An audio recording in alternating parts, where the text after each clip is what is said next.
بسم اللہ الرحمن الرحیم۔ السلام علیکم ورحمۃ اللہ وبرکاتہ۔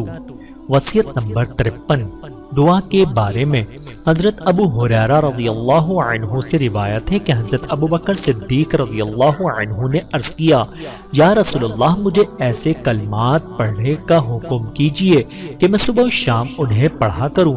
آپ نے فرمایا، یہ پڑھو۔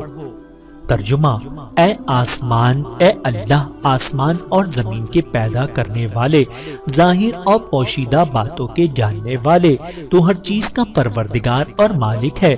میں گواہی دیتا ہوں کہ تیرے سوا کوئی معبود نہیں۔ اپنے نفس کی برائی، شیطان کے شر اور اس کے شرک سے تیری پناہ چاہتا ہوں۔ حضور نے فرمایا، تم صبح و شام اور جب اپنے بستر کو پکڑو یعنی بستر پر آؤ تو یہ دعا پڑھ لیا کرو۔ اس حدیث مبارکہ کو امام ابو داؤد و امام ترمذی رحمۃ اللہ نے بیان کیا ہے اور کہا ہے کہ یہ حدیث حسن صحیح ہے۔ اللہ تعالیٰ سے دعا ہے کہ اللہ تعالیٰ ہم سب کو سمجھنے کی اور عمل کرنے کی توفیق عطا فرمائے۔ آمین ثم آمین۔